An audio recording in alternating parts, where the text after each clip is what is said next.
más, un Living Lab más de INCASI. Es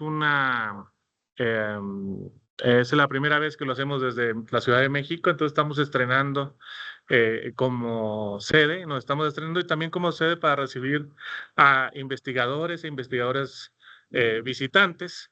Y en este caso tenemos la presentación de Pilar Cruz Zúñiga, que nos va a presentar una charla llamada Desigualdad Estructural en el Empleo del Hogar y Cuidado en España. Pilar Cruz Zúñiga es doctora por la Universidad Pablo de Olavide, la Facultad de Humanidades, máster en Historia Latinoamericana por la Universidad Internacional de Andalucía, la UNIA. Es licenciada en Ciencias Históricas por la Pontificia Universidad Católica del Ecuador y actualmente es docente del Departamento de Sociología de la UPO, de la Universidad Pablo Olavide. Sus líneas de investigación son procesos migratorios, trata de personas y prácticas análogas a la esclavitud contemporánea, intervención social y participación comunitaria, trabajo del hogar y cuidado, historia social del periodo colonial en América Latina. Estamos aquí en una sesión híbrida, en donde tenemos también personas que estamos presentes de este lado, y tenemos todo un acomodo de 3 computadoras, como ustedes pueden ver, y lo que haré yo en este momento es moverme para que Pilar ocupe este espacio y digamos, tome el control de la nave. Entonces, muchas gracias, Pilar, adelante. Gracias. Voy para acá. Muchísimas gracias, Patricio. Bueno, muchas gracias también a quienes nos están siguiendo actualmente en esta sesión híbrida. Agradecer en primer lugar también la acogida aquí de Colmex, ¿no? Para esta primera experiencia de investigación, ¿no? Y luego agradecerles también a quienes dirigen el proyecto por darme la oportunidad de participar. Y bueno, a continuación voy a exponerles en esta charla elementos que estoy trabajando desde hace algunos años y buscar algún encuadre, ¿no? Con el proyecto que tenemos.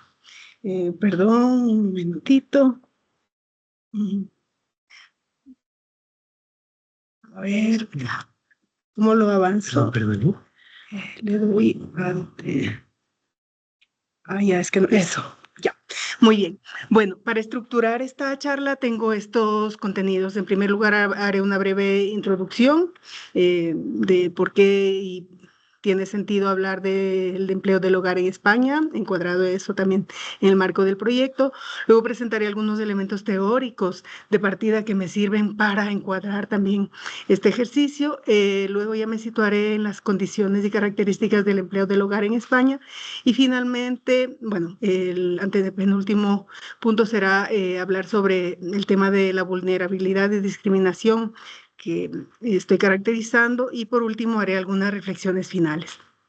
Bueno, para empezar, pues dentro de la introducción me gustaría señalar que esta presentación que voy a realizar a continuación se encuadra con algunos elementos de trabajo previo, en concreto 3 proyectos en los que he participado.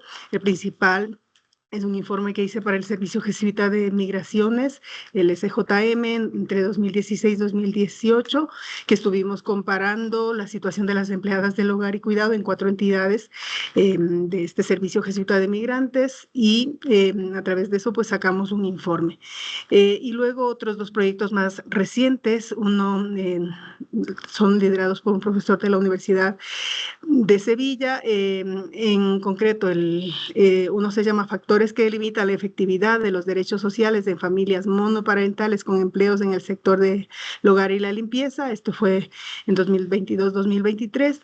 Y un último que actualmente lo estamos realizando sobre las transformaciones sociojurídicas justo en el sector del empleo del hogar a partir de la ley y el Real Decreto del año 2022. De eso también hablaré. Y este último estudio, pues como digo, se está llevando actualmente a cabo y está financiado por el Instituto de las Migraciones. Dentro de estos trabajos previos, lo que a mí me interesaba era tratar de conectar todo este bagaje, se puede decir, enfocado en el empleo del hogar y los cuidados, los distintos tipos, ahora veremos, de discriminaciones, confluyendo con lo que estamos analizando dentro de lo que es el proyecto INCASI 2, ¿no? Sobre la desigualdad. Entonces, a mí me parecía que puede ser de interés, ¿no? Y obviamente ahora señalaré algunas características de cómo se podría enmarcar y también situar lo que voy a presentar aquí a partir de, sobre todo, de estos datos que son más bien tipo micro, ¿no?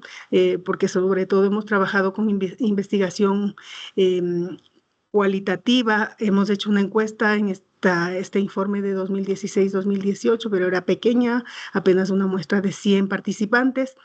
Y bueno, lo que sí me parece interesante que podría ayudar también a bajar un poco más o encontrar elementos, ¿no? Para caracterizar las distintas desigualdades, los indicadores que nosotros dentro del proyecto INCASI 2 vamos a construir.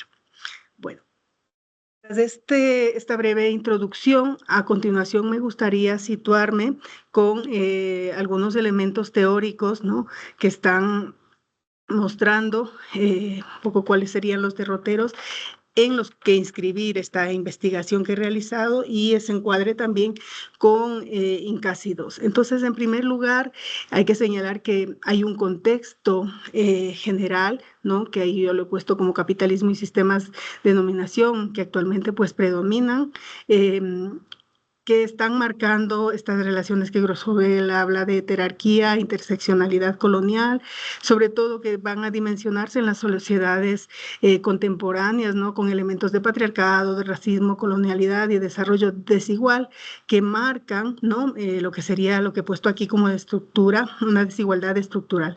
Estos elementos, ¿no? Me parecen que son importantes a tenerlos en cuenta a la hora también de que planteemos los indicadores. Dentro de mi trabajo tienen un carácter central porque me sirven para luego caracterizar lo que yo llamo desigualdad estructural en el empleo del hogar, ¿no? Porque están enmarcadas dentro de estas relaciones patriarcales de la división sexual del trabajo, pero también otro tipo de relaciones de discriminación como son y el racismo, sobre todo en las sociedades donde hay personas migratorias, migrantes, por ejemplo, de países del norte con países del sur o en cualquier otra sociedad, por ejemplo, donde hay migración interna también y con elementos sobre todo de colonialidad y que marcan desarrollos desiguales, ¿no? Sobre todo aquí en sociedades latinoamericanas, pero también europeas, ¿no?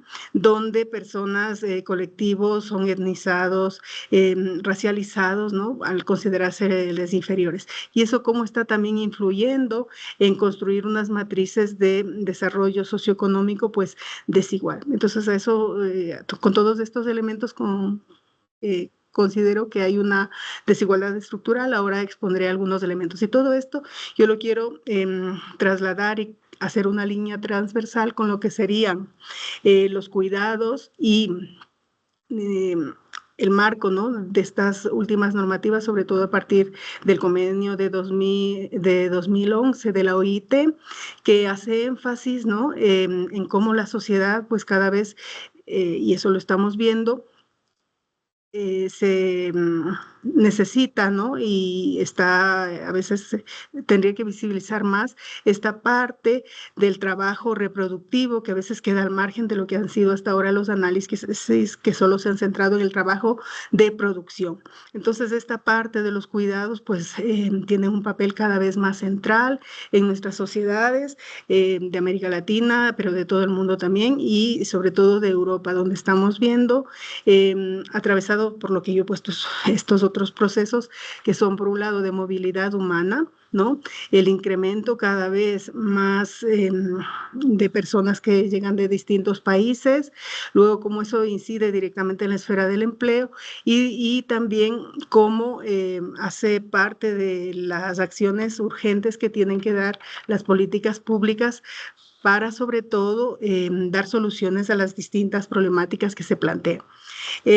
Estos elementos dentro de lo que sería el ámbito del cuidado, de la protección, hace parte de lo que se señala trabajo reproductivo, es decir, el trabajo en definitiva que hasta ahora siguen realizando la mayor parte de las mujeres, ¿no? En todas las sociedades del planeta y cómo estos elementos pues son dejados al margen, aunque hay una tendencia, como ahora más adelante voy a caracterizar, pues en sociedades concretas, una mercantilización de esos servicios en la medida que las mujeres, por ejemplo, en un país, pues se incorporan al mercado, las autóctonas a un mercado de trabajo y esos trabajos de cuidados pues son contratados incluso a empresas con la irrupción, por ejemplo, después de la pandemia, de plataformas, ¿no? Que están mediando estas relaciones que se necesitan, ¿no? Tanto para el cuidado de quienes, pues de las propias personas, de la limpieza,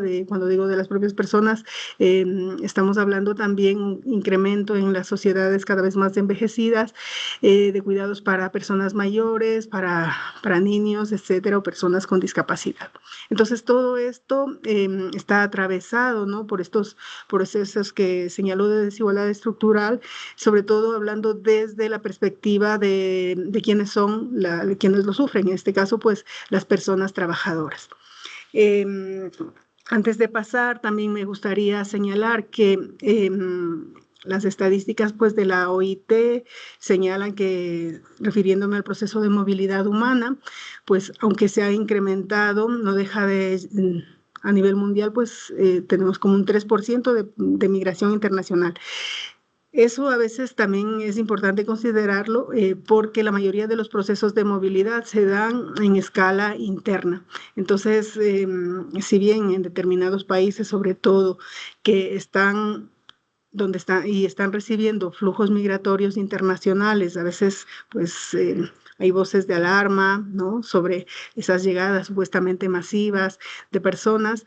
Eso también va a incidir en crear un clima que luego vamos a ver que va a tener incidencia también en el incremento del racismo y incremento de los procesos de esta colonialidad que están marcando esa forma de integración pues desigual, jerarquizada a las personas que llegan a vivir en otra sociedad. Entonces a mí estos elementos teóricos me parecen que pueden ser interesantes, obviamente más trabajados, para que también los tengamos en cuenta dentro del proyecto, ¿no? Donde tenemos que buscar indicadores y en esta esfera que yo digo de los cuidados de la esfera reproductiva, pues a ver cómo lo podemos analizar, donde el tema de la interseccionalidad pues está atravesando múltiples tipos de desigualdad también, no solamente por ser mujer, inmigrante, el tema de la edad, luego yo comentaré, sino otro tipo de procesos.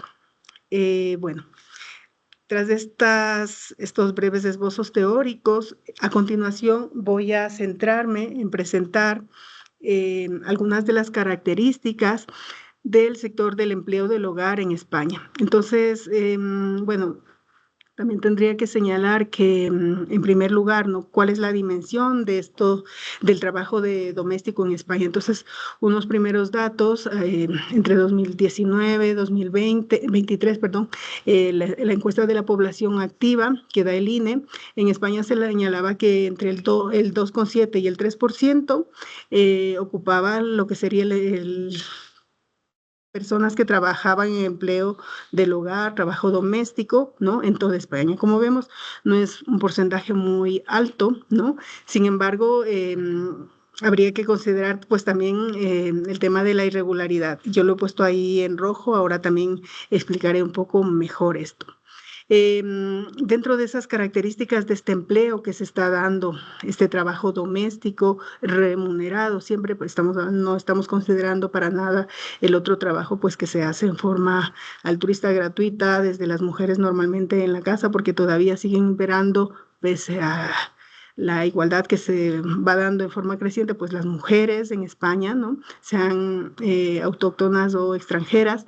Hay que decir que dentro del empleo del hogar en España, ¿no? Hay una característica muy particular, que la mayoría de esas personas que trabajan, en su mayor parte mujeres, más del 95%, pues son mujeres, ¿no? Y dentro de esas mujeres, pues la mayoría, bueno, hay un alto porcentaje de personas nacidas en el extranjero. Yo les les he puesto ahí unas estadísticas que tiene OIT de 2019, donde para España señalaba un 55% de personas nacidas en el extranjero, y que es alto. Y luego también he puesto los datos de Grecia e Italia, que son mucho más altos. Grecia 81%, Italia 77%, dentro de estas trabajadoras que se ocupan del empleo del hogar y cuidados, porque es una tendencia, sobre todo en estos 3 países de lo que son la Unión Europea, ¿no? Este tipo de trabajo que no se da no tiene estas características tan altas, por ejemplo, de empleadas nacidas en el extranjero, en otros países también de la Unión Europea. Entonces, creo que eso es también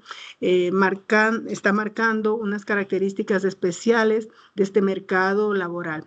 Hay que decir que está, en el caso de España, ¿no? Estas trabajadoras extranjeras, su porcentaje, su número, ha ido cambiando. Entonces, en principio, utilizando pues datos de Martínez Buján de 2010, vamos a ver cómo hay en el caso del mercado laboral español, en el ámbito del empleo del hogar, hay una sustitución de lo que habían sido una predominancia de trabajadoras españolas, ¿no? Entre la década de 1960 y 1980, ¿no? Predominantemente habían trabajadoras españolas, y cómo hay un cambio, una transición, y sobre todo a partir de la década de 2000 del siglo XXI, vamos a encontrar cada vez más trabajadoras extranjeras, y van a ser muy pocas las empleadas españolas.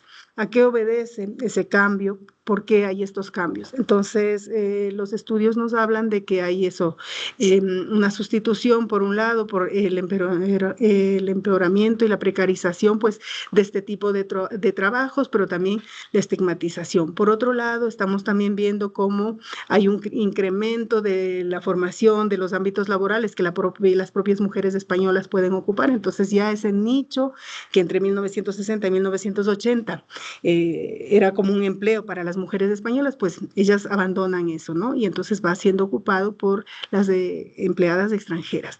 Luego vamos a tener también que a partir, pues sobre todo del año 2000, vamos a ver cómo se da una característica que es una creciente mercantilización de este trabajo familiar de cuidados, que antes también estaba centrado en la esfera de las familias, cómo poco a poco pasa a ser contratado. Entonces ahí también por eso ese incremento, ¿no? de empleadas, en este caso extranjeras, que van a ser un poco las que predominan actualmente. También hay que decir que en el caso de, a partir de 2000, pues también hay un flujo, en el caso de España, ¿no? de personas extranjeras que vienen sobre todo de América Latina. Entonces, dentro de ese porcentaje de trabajadoras extranjeras que hay en España, bueno, no se sabe con exactitud, pero se observa, ¿no? en base a las estadísticas o encuestas que se hace, a veces muy fragmentarias, pues que la mayoría proceden de América Latina, sobre todo de Ecuador, de República Dominicana, de Perú, que dan también en las nacionalidades cuenta de esos distintos flujos de procesos migratorios. Quizá en España pues tienen una tradición más antigua de migración, tanto mujeres de República Dominicana, Perú, que empiezan a llegar desde la década de 1980 y que poco a poco pues van construyendo redes, ¿no? de apoyo, van trayendo también a sus familiares, a sus hijas, primas, ¿no? constelaciones familiares, ¿no? que van migrando, y muchos de esos nichos laborales pues están en el empleo doméstico.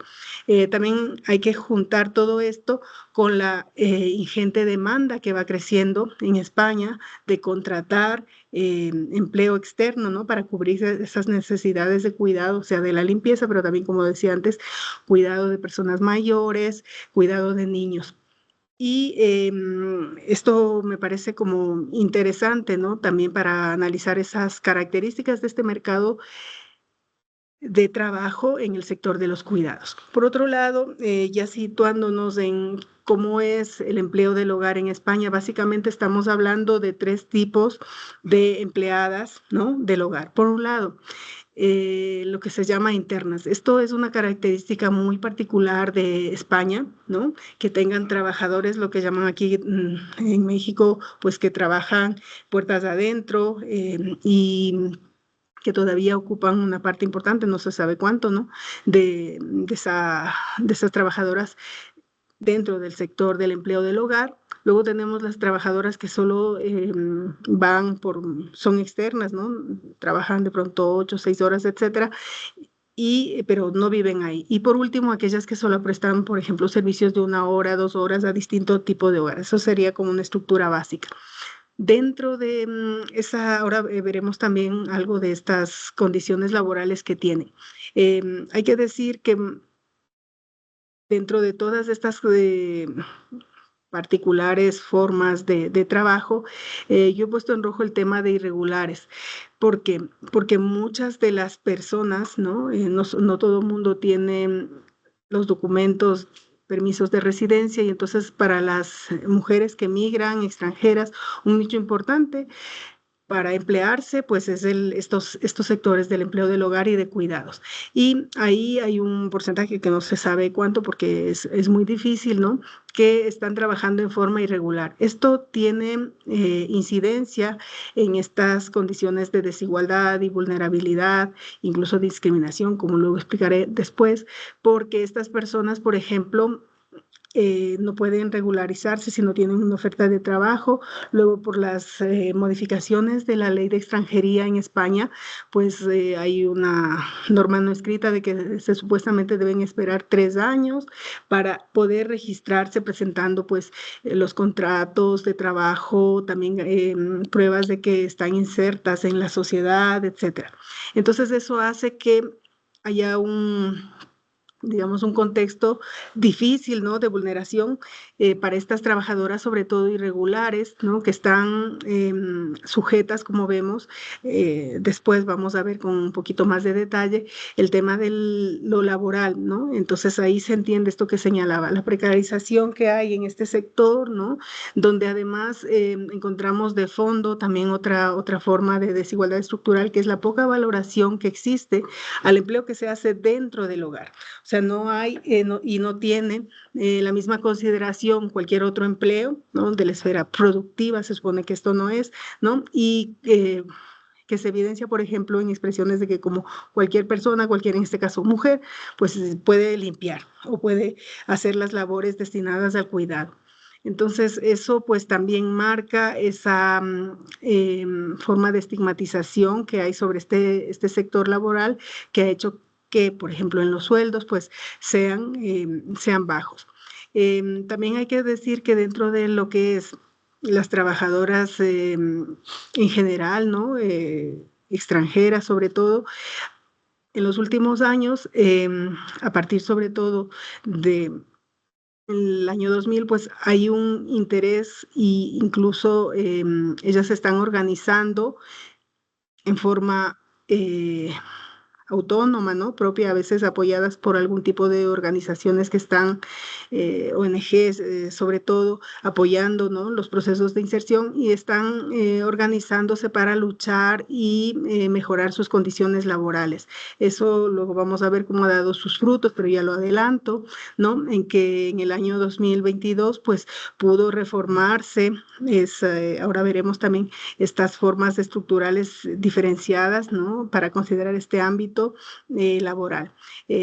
Bueno, de eso ahora no me voy a ocupar mucho, de esta parte de la lucha, quizá en otro momento, que creo que también hace parte de visualizar, ¿no? Que frente a esas desigualdades, en este caso, los sujetos, que son las trabajadoras, empleadas del hogar, pues no solamente están pasivas, que hay una parte que está luchando por enfrentar esas condiciones estructurales, ¿no? De desigualdad que tiene.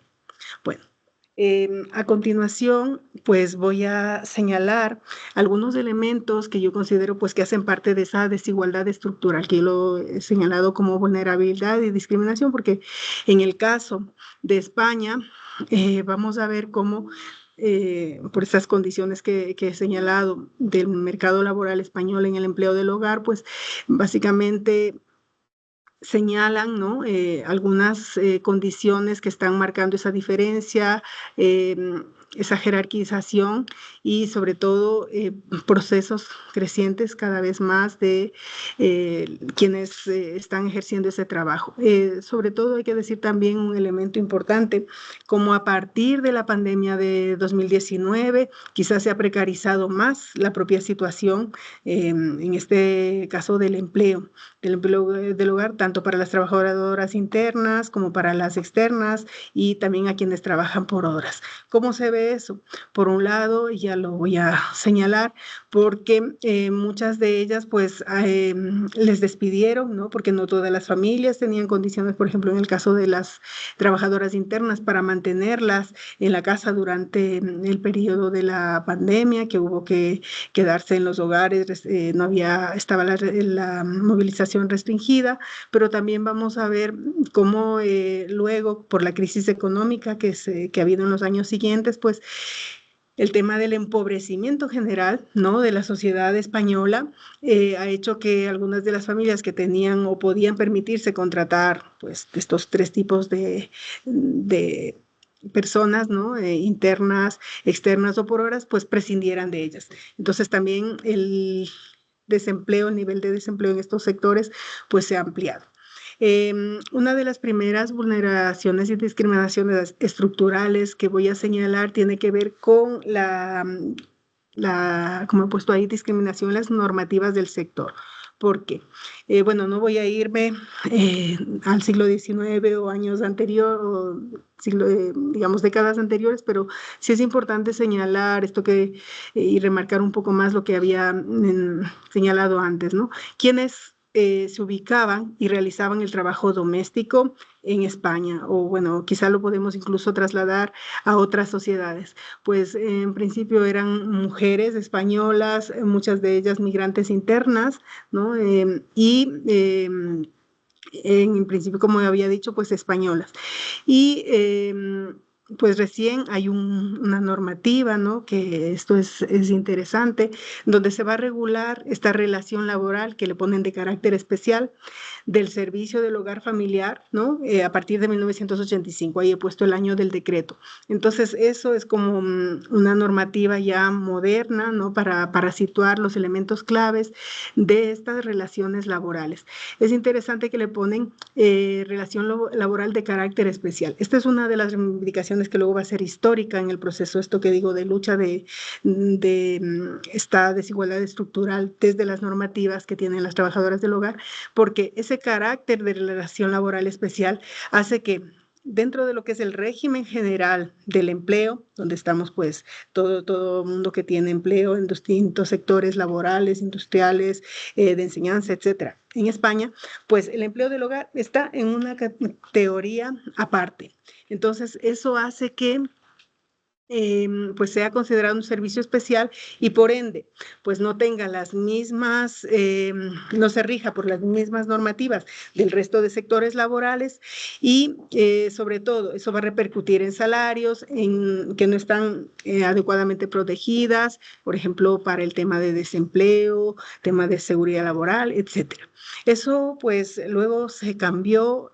Hubo modificaciones en 2011 y 2012, donde ya hay una primera reforma, ¿no?, para integrar esto que estaba antes, una relación laboral de carácter especial, ¿no?, dentro del servicio del hogar y la familia, se le va a introducir ahora sí al régimen general, pero como sistema especial. Es decir, pervive todavía, aunque estén dentro del sistema especial, el trabajo del hogar todavía tiene una categoría diferenciada. Entonces, eso va a suscitar también, pues, perdurar esos mecanismos de desigualdad.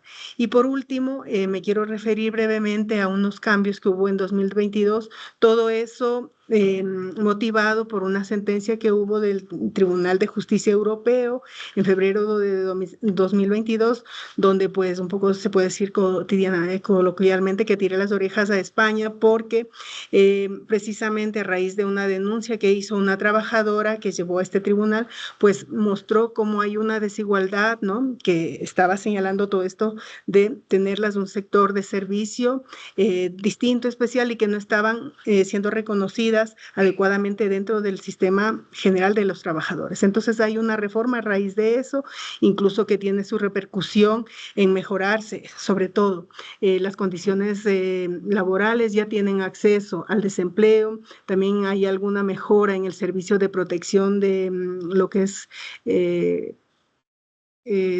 como es labores peligrosas, ¿no? Que puede, o enfermedades que pueden tener, aunque todavía hace falta mejorar. Y otro, digamos, consecuencia de eso ha sido una mejora porque se ha firmado por fin el convenio 189 de la OIT, que es por el trabajo decente, ¿no? Justo en el empleo del hogar, que España no lo había firmado, pero ya por fin se ha firmado. Y eso, pues, ha mejorado, digamos, las características que hay en el sector. No obstante, a mí ahora me gustaría brevemente señalar algunas percepciones de discriminación, quizá más micro, que todavía hay en la sociedad española, y aunque yo he traído datos de 2018 de ese estudio que teníamos del SJIM, para ver qué tipo de discriminación hay en el trabajo. Aquí yo tengo una primera, lo que ven en la parte de arriba, ¿no? Según el tipo de jornada laboral y de contrato. Entonces, ahí se pide si ha sufrido o no discriminación en el trabajo. Entonces, la barra de arriba no, pero tenemos un alto, digamos, más del 50% dicen que no tienen, ¿no? Discriminación, pero sí un poco más de casi 49%, pues que sí sufren, dependiendo del tipo de jornada, como decía, interna, externa o por horas. Y luego, también es interesante porque hasta esos años, por ejemplo, todavía no era obligatorio que suscribieran un contrato laboral, ¿no? Entonces, quienes tenían contrato, quizá se veían más protegidas, pero no obstante también habían personas que sufrían este tipo de discriminación pese a tener contrato. Por otro lado, en la parte de abajo, para mostrar algo de ese tipo de discriminaciones, me gustaría señalar, pues, cuando se les preguntó a estas personas, ¿no? Estas trabajadoras, qué tipo de discriminación sufrieron. Bueno, si sufrieron primero, el 47,5% dijo que sí, tuvo discriminación. ¿Y qué tipo? Pues insultos, humillaciones, algunas incluso las agredieron físicamente. Otras pues que se sentían muy vigiladas, ¿no? Y bueno, teníamos una muestra donde había solo pocas que tenían el velo, ¿no? Que eran musulmanas, a ellas también incluso les han obligado a quitarse el velo. Esto es simplemente una muestra muy, muy pequeña que dan cuenta de esas formas de discriminación. A continuación, también en forma muy breve, voy a señalar un poco una clasificación de esos testimonios en base a 26 entrevistas en profundidad que tuvimos, ¿no? Donde voy a destacar las formas de acoso que tuvieron. Ahí he clasificado de tres formas de acoso, por un lado moral, laboral y sexual, y luego he puesto testimonios, ¿no? Que se han tomado de las entrevistas, que dan cuenta de esas formas, pues, de desvalorización que tienen. Por ejemplo, comentarios en lo moral, pues, descalificaciones constantes, no solo de quienes les emplean, sino de las personas que están con esa persona, por ejemplo, a la que cuidan. Ahí dice descalificación constante de la hija de la persona a quien cuida, la señora es muy hostil, comentarios indirectos, ofensivos, maltrato psicológico, falta de descanso diario, también hay poca sensibilidad a problemas que tenga, por ejemplo, de salud de la trabajadora, hay humillaciones, hay contradicciones en cómo se dan las órdenes, también en el caso, por ejemplo, señalando estos elementos de colonialidad, muchas se quejaron de que por ser de América Latina o de otros países considerados inferiores, por ejemplo, se asumía que venían de sociedades en donde hay electrodomésticos, entonces para poner la lavadora era como la forma en que le dan las órdenes, es que en tu país no hay estos elementos, pensando que no la hay o que no lo pueden realizar. Lo laboral, pues desvalorizar el propio trabajo, ¿no? A veces también pedirles excesivos formas de trabajo, dar insultos, también maltrato, engañarles, sobre todo en las condiciones laborales.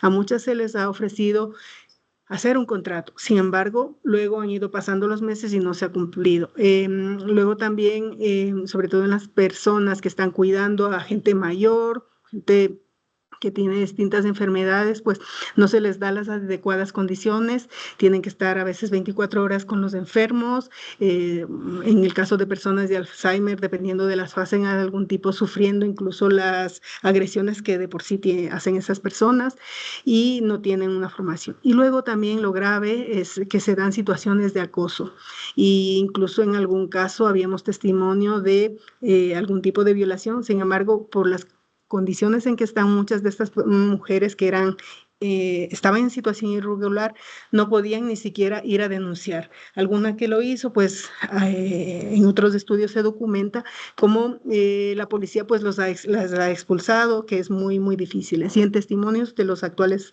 proyectos que he señalado, pues tenemos que esto no ha cambiado a veces poco, porque también eso da cuenta de unas formas normalizadas, a veces que se tiene de trato hacia estas personas que están trabajando en los hogares. Ya para cerrar, simplemente me gustaría hacer una reflexión general. Por un lado, cómo incorporar dentro de nuestros indicadores, ¿no? Como digo, esta esfera del trabajo reproductivo, en concreto de lo que sería el empleo del hogar, buscar elementos que nos pudieran dar datos para luego nosotros generar una base importante de indicadores, sobre todo cuando a veces tenemos unas condiciones que ahí lo relaciono con la investigación, que es un reto acceder a personas, por ejemplo, que están en situación irregular, que mucha parte de este mercado de trabajo se realiza a veces en forma informal, ¿no? No hay un contrato de por medio. Y por otro lado, pues también un reto para nosotros de cómo apoyar, no solo como investigadores que hacemos un diagnóstico y señalamos cuáles son las principales características del sector, sino también para buscar que desde la academia se pueda apoyar a revertir o transformar, en este caso, la visión a veces general que hay desde la sociedad, como digo, que a veces normaliza y desvaloriza ese tipo de trabajo, y en concreto a las personas que lo están realizando, en este caso, como he dicho, en España, pues una parte importante, personas de origen inmigrante, aunque muchas veces ya puedan tener la nacionalidad extranjera. Bueno, muchísimas gracias por su atención. Gracias.